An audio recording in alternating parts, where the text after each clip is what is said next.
Changing वेदर्स के साथ क्या रिकमेंड करेंगे कि ऑयली स्किन और ड्राई स्किन वाले लड़के लड़कियां या उनको अपना ख्याल कैसे रखना चाहिए? गर्मी से सर्दी, सर्दी से गर्मी, उसमें सबसे ज़्यादा अफेक्ट जो आता है वो बॉडी से ज़्यादा फेस पे आता है। सर्दियों में ऑयली स्किन होना तो एक ब्लेसिंग है। जब भी रोज आपकी स्किन डल होगी ना तो मतलब है आपका वाटर इनटेक का। आपने स्किन को ग्लो देनी है, आपने चाहने हैं कि स्किन फ्रेश लगे, तो हमेशा बात याद रखें कि स्किन में पानी का क्या सर्दियों में भी सनब्लॉक लगाना चाहिए?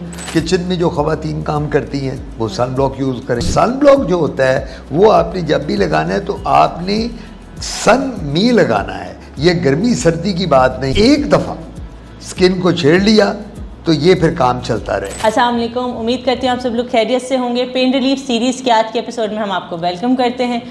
मौसम बदल रहा है, गर्मियाँ जा रही हैं, सर्दियाँ आ रही हैं। आप सोच रहे होंगे कि हमने अब तक स्किन के ऊपर डिटेल में बात तो की नहीं है या पहले भी की है, तो अब नए मौसम के साथ नई बातें होनी चाहिए। तो उसके लिए हमने बुलाया है बहुत ही एक्सपर्ट, आप लोगों के फेवरेट डॉक्टर आतिफ काज़मी को। Thank you so much doctor Atif, आपने इतने बिजी रूटीन में से टाइम निकाला हमारे नाजरीन के लिए, हमारे लिए, हमारी फाउंडेशन के लिए। Thank you so much. Most welcome ji. आप जब बुलाते हैं मुझे बड़ा ऑनर फील होता है कि आपके पास आके और यहाँ आपसे बात करनी, तो आपका शुक्रिया, आपने इनवाइट किया। तो डॉक्टर आतिफ, आज जो हम आपसे बात करना चाह रहे हैं कि अगर जैसा मौसम बदल रहे हैं, दो स्किन टाइप्स हैं, ड्राई स्किन है, ऑयली स्किन है, तो आप इस चेंजिंग वेदर्स के साथ क्या रिकमेंड करेंगे कि ऑयली स्किन और ड्राई स्किन वाले लड़के लड़कियां या उनको अपना ख्याल कैसे रखना चाहिए?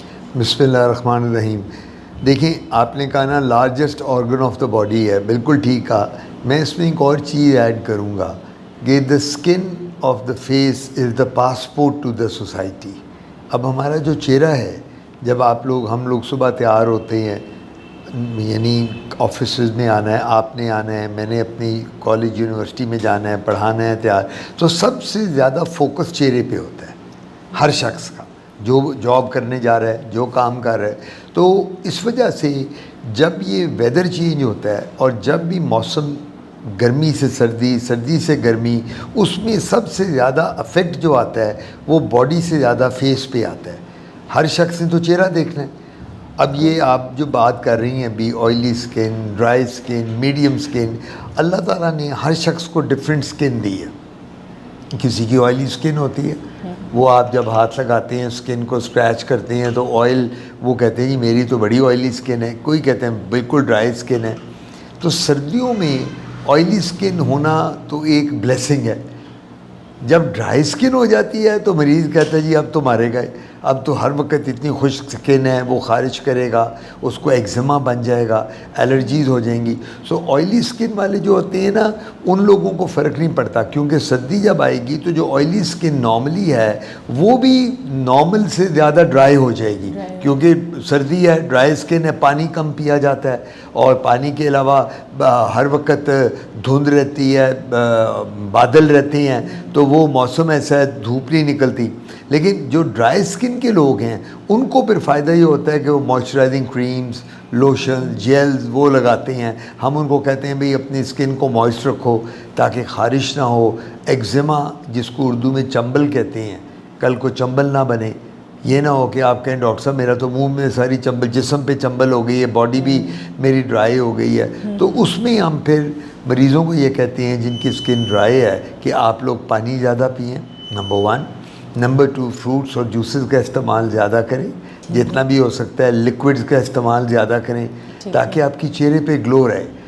वो जो स्किन की डिहाइड्रेशन है वो, क्योंकि एक बात याद रखें, जब भी रोज आपकी स्किन डल होगी ना तो मतलब है आपका वाटर इनटेक कम। आपने स्किन को ग्लो देनी है, आपने चाहने हैं कि स्किन फ्रेश लगे, तो हमेशा बात याद रखें कि स्किन में पानी का इनटेक और फ्लूइड्स और लिक्विड्स का वो बड़ा ज़रूरी है। जितना ज़्यादा लेंगे चेहरा आपका ग्लो करेगा। सो इस वजह से जो भी लोग जब सर्दियों में हमारे पास आते हैं जिनकी स्किन ड्राई है, सबसे पहले हम उनको मॉइस्चराइजिंग लोशन या जेल्स उसका इस्तेमाल बताते हैं और साथ पानी का इंटेक बताते हैं। बहुत अच्छे से और बहुत आसान अल्फाज में आपने एक्सप्लेन किया। डॉक्टर आतिफ, क्या हम सन ब्लॉक लगाते हैं, तो क्या सर्दियों में भी सन ब्लॉक लगाना चाहिए? देखिए, बात गर्मी सर्दी की नहीं है, बात है जब सन है तो सन ब्लॉक लगाएं। आज बादल है मत लगाओ, घर में बैठे हैं मत लगाओ। अब आप में बैठे हुए हैं, यहाँ हमारी रिकॉर्डिंग हो रही है, एक कमरे में हमें यहाँ सन ब्लॉक तो नहीं लगाना चाहिए। बाहर निकलेंगे सन ब्लॉक, किचन में जो ख़वातीन काम करती हैं वो सन ब्लॉक यूज़ करें, क्योंकि उन्होंने किचन में जाना, हीट होती है। स्पेशली ड्राइविंग जो करती हैं ख़वातीन, बच्चों को स्कूल लेना छोड़ना, आधा घंटा उनको सड़क पे रहना पड़ता है। तो सन ब्लॉक जो होता है वो आपने जब भी लगाना है तो आपने सन मी लगाना है। ये गर्मी सर्दी की बात नहीं है, बात है कि when you are out into the sun, बात ही खत्म। सन ब्लॉक का क्या मतलब है? अब मून ब्लॉक क्यों नहीं है? ये कोई कहता है कि मेरा जी कोई डॉक्टर आते मुझे मून ब्लॉक दे दे, रात को चांद निकलता है तो मैंने चांद से अपना चेहरा छुपाना है। तो ये सन ब्लॉक का मतलब ही यही है। लेकिन एक बात मैं सन ब्लॉक के बारे में बताता चलूँ सुनने वालों को, देखने वालों को, सन ब्लॉक में भी केमिकल्स होते हैं, ये बात याद रखनी है। सन ब्लॉक की कैंडीज तो नहीं है, कोई चॉकलेट तो नहीं है कि आप मज़े से खा रहे हो। अगर ये केमिकल्स आपकी स्किन को सूट नहीं करेंगे तो ये भी रिएक्ट करेगा सन ब्लॉक। सो सन ब्लॉक के लिए एक होता है SPF 40, 60, 80, 100। आपने अपने डर्मेटोलॉजिस्ट से पूछना है कि मुझे मेरी स्किन को सन ब्लॉक कौन सा ठीक रहेगा। जो ड्राई स्किन है उसके लिए डिफरेंट है, ऑयली स्किन के लिए डिफरेंट है। उसके बाद वो स्किन जो डार्क है उसके लिए सन ब्लॉक और है, जो फेयर स्किन है वो और है। तो जब तक आपका डर्मेटोलॉजिस्ट, स्किन स्पेशलिस्ट आपको गाइड ना करे, आपको सन ब्लॉक नहीं यूज़ करना चाहिए। मतलब डॉक्टर की हदायत के मुताबिक ही बिल्कुल। हम अपनी उस स्किन पे कहीं ना कहीं एक्सपेरिमेंट कर रहे होते हैं और वो गलत हो जाता है तो फिर वो नया एक्शन बनता है। डॉक्टर आतिफ, ये जो हाइड्रा फेशियल्स हैं, ये हमारे बोटॉक्स आ जाते हैं, एक्सोसोम्स आते हैं, तो ये हमारी स्किन की टाइप में क्या रोल अदा करते हैं, या इससे फ़ायदा होगा अगर जैसे अभी मौसम चेंज हो रहा है या मैं कोई ट्रीटमेंट लेना चाहती हूँ, तो आपका क्या मशवरा होगा कि आपको कैसे लेकर चलना चाहिए? कि वर्किंग लेडियाँ बाहर निकलते हैं, धूप है, आपको शादियाँ आने वाली हैं आगे फॉर एग्ज़ाम्पल, और अगर कोई बच्चियाँ हैं जो कि मर्द हजरात हैं, वो तो बहुत डेली बेसिस पर काम करने जाना होता है, तो आप क्या मशवरा देंगे कि उनको अगर एस्थेटिक प्रोसीजर्स में जाएँ तो किस तरफ जाना चाहिए? ज़रूरी बात करने लगूँ, बड़ी इम्पॉर्टेंट। ये जो प्रोसीजर्स होते हैं ये वन टाइम नहीं होते, ये बात है कि याद रखनी है। हमारे लोगों ने क्या काम शुरू कर दिया है, हमारे डॉक्टर्स भी कुछ, और जो क्वैक्स हैं, अताई डॉक्टर्स और ये ब्यूटी सलोन्स और पार्लर्स हैं, वो क्या करते हैं, आप जाएं, आप लेटें जी मैं आपका हाइड्रा फेशियल कर देता हूँ, आप लेटे मैं आपका बोटॉक्स करता हूँ, फिलर्स कर देता हूँ, मैं थ्रेड कर देता हूँ, मैं रिजुविनेशन स्किन कर देता हूँ, PRP, ये माइक्रोडर्म एब्रेजन, हाइड्रा फेशियल, ये जितने प्रोसीजर हैं ये वन टाइम नहीं है। एक दफ़ा स्किन को छेड़ लिया तो ये फिर काम चलता रहेगा। ये बड़ी ज़रूरी बात मैं कर रहा हूँ। रीज़न उसकी क्या है? रीज़न उसकी ये है कि जो प्रोसीजर जब आप करते हैं 6 से 9 माह के बाद आपको प्रोसीजर कराने ही कराने। मेरे पास जितने मैं सब करता हूँ, मैं सारे प्रोसीजर्स करता हूँ, मैं पायनियर हूँ लेज़र्स का पाकिस्तान में। मैं आते साथ ही, अब आप मेरी लेट से पेशेंट हैं, आप मेरे पास आती हैं, डॉक्टर आते मेरी सारी फ्रेंड्स के करवा रही हैं, मेरी अम्मी ने, मेरी कज़न ने, ये वो, अगर मैं देखूँगा आपको ज़रूरत नहीं है मैं कभी आपको टच नहीं करूँगा, क्योंकि रीज़न उसकी है, अगर मैं आपका कर दिया तो आप एक दफ़ा फंस गई, हर महीने के बाद 50-60 हज़ार रुपया दे दो, 80 हज़ार रुपया दे दो, तो 3-3, 4-4 महीने के बाद आप पैसे दे रही हैं। तो इफ़ यू आर मैरिड, आपका हस्बैंड तंग आ जाएगा, ओ भाई क्या तुम चली जाती हो 6 महीने बाद 1 लाख दे दो, 80 हज़ार, 1.5 लाख दे दो। सो प्रोसीजर जो होते हैं वो आपने क्वालिफाइड डर्मेटोलॉजिस्ट से करवाने हैं। ये बड़ी ज़रूरी बात मैं कर रहा हूँ, ब्यूटी पार्लर और सैलून से नहीं कराने। ये जितने ब्यूटी पार्लर और सैलून्स हैं उनमें प्रोसीजर नहीं उनको करने चाहिए। उनका क्या काम है? ब्राइडल मेकअप, उनका काम है मैनिक्योर पेडिक्योर, उनका काम है streaking of the hair, perming of the hair, makeup करें, फेशियल खाली कर लें, लेकिन उनका काम स्किन की प्रॉब्लम को सॉल्व करना नहीं है, क्योंकि वो जो बच्चियां या बच्चे ब्यूटी सैलून में काम कर रहे हैं, they are not qualified to do these things. ये बड़ी ज़रूरी बात है। तो हमारे लोग क्या समझते हैं कि जी आजकल जो प्रोसीजर, आप यकीन करें रूज कि मेरे पास पैसे बचाने के लिए कर रहे हैं, बिल्कुल मेरे पास लोग आके मिन्नतें करते हैं, फोर्स करते हैं, डॉक्टर आते मेरा, आप कहती हैं आपको क्या, वो ख़वातीन जो होती हैं ना वो पैसे ला के टेबल पे रख देती हैं, ये पैसे आप मेरा करें, मैं तो दे रही हूँ। मैं उनको कहता हूँ जी जब आपको ज़रूरत नहीं है, why should I charge you? मेरा काम एथिकल प्रैक्टिस करना है। मैं तब अच्छा डॉक्टर हूँ, मैं तब अच्छा डर्मेटोलॉजिस्ट हूँ कि मैं आपको मशवरा सही दूँ। मैं हर बंदे को लटा के 50,000 रुपया जेब में डालूं और ज़रूरत नहीं मैं उसके ऊपर मुँह पे लेज़र फेरना शुरू कर दूं और कहूँ हर 3 महीने बाद 4 महीने बाद आ जाओ, तो ये मेरा ख्याल है कि मैं हलाल की कमाई नहीं कर रहा, ये हराम की कमाई है। जो गलत किसी को ट्रीट करना है और गलत किसी को फोर्स करके उससे करना है। हाँ, शादी है, एक बच्ची की यंग है, वो आती है, डॉक्टर साहब मेरा हाइड्रा फेशियल, बिल्कुल करवा लें हाइड्रा फेशियल का कोई मसला नहीं। शादी से पहले एक दफ़ा करा लो, हर 2-3 माह बाद करा लो। हाइड्रा फेशियल के साथ चेहरे पे ग्लो आती है, पोर्स जो आपके होते हैं, unnecessary skin, pigmented skin fresh हो जाती है, आपकी लुक्स बड़ी फ्रेश हो जाती हैं। लेकिन ये जो फिलर्स हैं, बोटॉक्स हैं, कोई अपनी लिप बड़ी करवा रही है, कोई लिप छोटी करवा रही है। एक लड़की आती है, सर मेरी लिप को बाहर निकाल दें, मेरी लिप बड़ी स्लीक है, पतली है, ऊपर वाली लिप को बाहर कर दें। एक कहती है मेरे आईब्रोज को ऊपर कर दें, ये भी एक आ गया रवाज, आप आईब्रोज को ज़रा खींच के ऊपर करने का। सो द पॉइंट इज, एक दफ़ा अगर आपने ये चीज़ को शुरू करा दिया तो ये गया। हाँ, जहाँ ज़रूरत है डॉक्टर वहाँ ज़रूर करेगा और वहाँ वो बता देगा।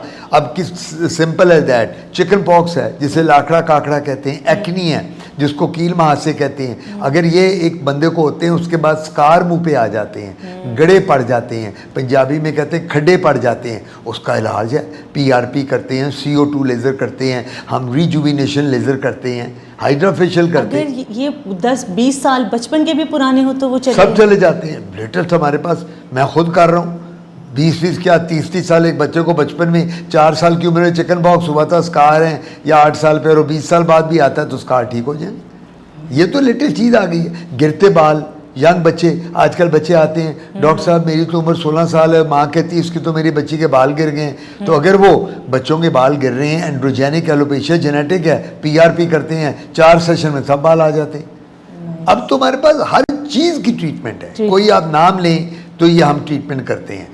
और लेकिन कराना कहाँ से? Qualified dermatologist. और आपने बहुत अच्छी, एक मैं कहूँगी आपने इस क्रक्स बताया कि मैं एथिकल प्रैक्टिस कर रहा हूँ, कि जिसको जिस चीज़ की ज़रूरत है मैं वो बता रहा हूँ, कि आप ये एक बहुत ईमानदारी भी है। और इसी वजह से अगर मैं खुद आपका प्रैक्टिस देखिए, लोग आपके पास आते हैं, आपकी रिस्पेक्ट है, वैल्यू है, एक मरीज़ आता है वो आगे 10 लोगों को लेकर आ रहे हैं ना, तो उसकी वजह कहीं ना कहीं आपकी ईमानदारी है और एक खरापन है, जो कि हर आजकल हमारा करेक्टर, एक वो क्या कहते हैं 2 C's के ऊपर करेक्टरनेस बहुत उसमें मैटर करती है। और जिसमें आपने जो अंदाज़े गुफ्तगू है और जिसको मैंने आपको प्रोफेशनली भी अमल करते देखा है, आपके साथ प्रोफेशनल टर्म्स रही हैं, आपने जिस तरीके से लेकर चले वो काबिले तारीफ़ है।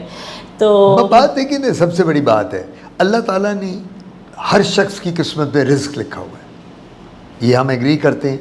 अल्लाह ताला की ज़ात रिस्क देती है। आप यहाँ काम कर रही हैं, ये रिस्क नहीं आपको दे रहे, अल्लाह ताला की तरफ से रिस्क आ रहा है, क्योंकि अल्लाह ताला ने आपका यहाँ काम लिखा था। मैं डॉक्टर हूँ, मैं एक जगह काम करता हूँ, मेरे पास मरीज़ आते हैं 50, 60, 70, 100, मेरा कोई कमाल नहीं है, अल्लाह ताला का कमाल है, मेरे हाथ में शिफा है, वो उसको देख के आते हैं रेफरेंस। सो हमें ये ईमान रखना चाहिए कि राज़िक अल्लाह की ज़ात है, जो रिज़्क आना है उधर से आना है, जितना लिखना है, लालच मत करो। मेरे वालिद अल्लाह बख्शे डॉक्टर ग़ुलाम शबीर, जो फाउंडर थे डर्मेटोलॉजी के, बाबाए स्किन उनको कहा जाता है, वो क्या कहा करते थे मुझे, कहते थे बेटा बात याद रखो, don't run after the money, let the money run after you. ये मेरे वालिद का सेंटेंस था। कहते पैसे के पीछे मत भागो, अल्लाह ने जो देना है वो तुम्हारे माथे पे अल्लाह ने लिखा है, वो मिलना है, लेकिन जो गलत काम करके तुम करोगे ये कभी ना कभी किसी ना किसी फॉर्म में तुम्हारे आगे आ सकता है। एथिकल प्रैक्टिस करो, वो प्रैक्टिस जो तुमने ओथ लिया था MBBS के वक़्त कि मैं कभी गलत काम नहीं करूँगा, मैं डॉक्टर बन के, वो काम करो, बाकी अल्लाह पे छोड़ दो। अल्लाह ने रोटी रोज़ी तो अल्लाह ने तुम्हें देनी है, तो अल्लाह ज़रूर देगा अगर तुम सही काम करोगे। तो मैं यही कहूँगा, जो मैंने आपसे बात की और आपने बात की, मैं वो डॉक्टर हूँ कि जो सिर्फ तब काम करता हूँ कि जब ज़रूरत हो किसी प्रोसीजर की, लेज़र की। मैं तो मरीज़ हैरान होता है, वो कहते हैं डॉक्टर पागल लगता है, डॉक्टर आते हैं हम पैसे दे रहे हैं, पैसे नहीं ले रहा, कह रहे जाओ चले जाओ, मैंने नहीं काम करना। कई मरीज़ों ने मुझे कहा डॉक्टर साहब आप कैसी बात करते हैं, हम चाहते हैं। मैं कहता हूँ मैं नहीं चाहता, क्योंकि आप ये गलत होगा। सो आपको बड़ा क्लियर अपने पेशेंट के साथ, क्लैरिटी के साथ उसे बताना है। अब आप मेरे पास आती हैं प्रॉब्लम लेके, I should be absolutely crystal clear, भाई ये हो सकता है, ये होगा। और अगर किसी की कॉम्प्लिकेशन है प्रोसीजर की, मुझे वो पहले आपको बतानी है कि मैं आपका प्रोसीजर कर रहा हूँ, इसमें कॉम्प्लिकेट, बोटॉक्स जो होता है, फिलर जो हम लगाते हैं, सिलिकॉन इंजेक्ट करते हैं, हाइड्रा फेशियल, सब में कॉम्प्लिकेशन आ सकती है, किस में कॉम्प्लिकेशन नहीं आती। तो हमें कॉम्प्लिकेशन मरीज़ को टोटल बतानी है कि ये हो सकता है, ताकि मरीज़ को पता हो कि जो ये मैं ले रहा हूँ, कल को अल्लाह ना करे कि कोई मसला हो तो मैं डॉक्टर को ब्लेम ना करूँ। कि जो मैं जिस मुकाम पे मैं करने जा रहा हूँ मुझे उसका डॉक्टर ने सब कुछ सही से खोल के बता बता दिया। बिल्कुल। Thank you so much doctor Atif, इतना अच्छा, इतना डिटेल। मुझे लगता है ये एथिकल वो प्रैक्टिस है, ये आज की वीडियो सिर्फ हमारे नाजरीन के साथ साथ मेडिकल डॉक्टर्स को, प्रैक्टिसिंग डर्मेटोलॉजिस्ट को, एस्थेटिक फिजिशियंस को, सबको देखना चाहिए ताकि उन्हें पता चले कि इस तरीके से काम भी किया जाता है। और एक अच्छा, एक कामयाब डॉक्टर अगर आज एक मुकाम पे एक बात करे तो उसकी बातों में एक वर्थ है। Thank you so much. मैं उम्मीद करती हूँ ये वीडियो हमारे नाज़रीन के लिए फ़ायदेमंद साबित होगी। इंशाल्लाह मिलते हैं पेन रिलीफ सीरीज़ के नेक्स्ट एपिसोड।